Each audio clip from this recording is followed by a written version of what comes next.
मुनगंटीवारजी नमस्कार। आज पृथ्वीराज चव्हाण यांची प्रतिक्रिया तुम्ही ऐकलीच असेल। खूप मोठा दावा त्यांनी केलेला आहे।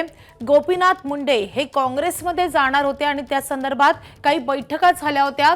सोनिया गांधी यांनी देखील त्यांच्या या प्रवेशाला हिरवा कंदील दिलेला होता, मात्र मनमोहन सिंग यांनी त्याला नकार कळवला आणि त्यामुळे तो प्रवेश काही होऊ शकला नाही, असा मोठा दावा त्यांनी आज केलेला आहे। खरं तर गोपीनाथ मुंडे जाऊन आता अनेक वर्षे लोटलेली आहेत आणि त्यानंतर अशा प्रकारचा हा दावा येतोय। काय म्हणणं आहे तुमचं यावर?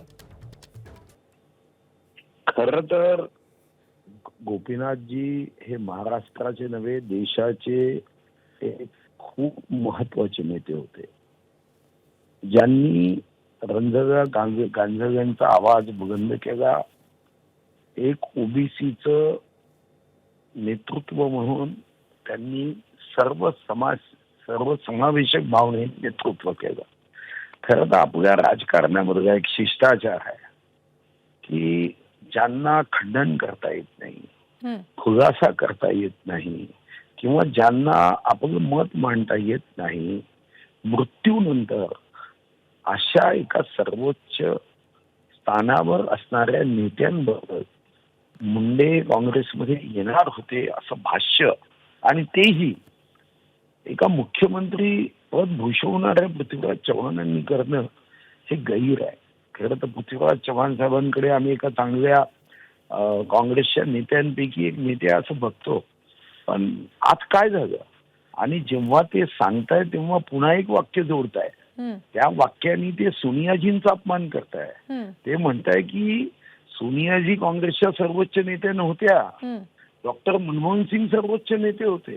सोनियाजींनी हिरवी झेंडी दाखवली, पण त्या हिरव्या झेंडीचे तुकडे तुकडे तुकडे डॉक्टर मनमोहन सिंगांनी केले असं भाष्य करून ते डॉक्टर मनमोहन सिंगांना सोनियाजींपेक्षा मोठं ठरवण्याचा खरं तर प्रयत्न हा करणं हे सुद्धा एक गैर आहे। माननीय मुंडे हे जीना यहाँ मौन यहाँ, भारतीय जनता पार्टी त्यांच्या हृदयात होती।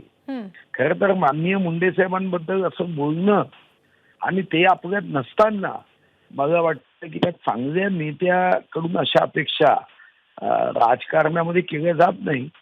अचानकपणे पृथ्वीराजजींना काय झालं, त्यांच्या भेटीगाठी झाल्या आणि आम्हाला माननीय मुंडे साहेब मुनगंटीवारजी तुम्ही अनेक वर्ष मुंडे साहेबांसोबत काम केलं असेल, त्यांचा सहवास तुम्हालाही लाभलेला आहे, खूप जवळून तुम्ही त्यांना ओळखत होता, तर अशी कधी चर्चा झालेली होती किंवा असं कधी ऐकिवात आहे तुम्हाला?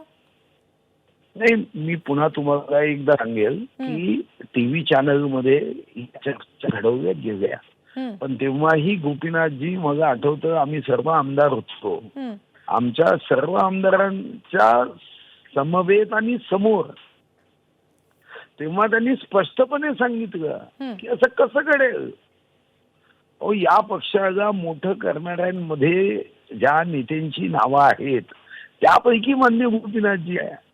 हा पक्ष मला आठवतं की 86ला 36व्या वर्षी जेव्हा ते प्रदेशाध्यक्ष झाले तेव्हा चंद्रपूर पासून त्यांनी शेतकरी यात्रा काढली। 95 मध्ये निवडणुकीच्या मध्ये स्वर्गीय इंद्रदेव सम्राट बाळासाहेब ठाकरेजी यांच्या सोबत या महाराष्ट्राला चेतवण्याचं काम तेव्हा संघर्ष यात्रेच्या माध्यमातून स्वर्गीय गोपीनाथजींनी केलं। ते काही आमच्यासारखे फक्त आमदार होते आणि कार्यकर्ते नव्हते, ते सर्वच म्हणजे आमच्यासाठी सर्व अधिकार असणारे महाराष्ट्राचे प्रमुख नेते होते। ते काय पक्ष सोडणार आहे? मुनगंटीवारजी खूप धन्यवाद या तुमच्या सविस्तर प्रतिक्रियेसाठी।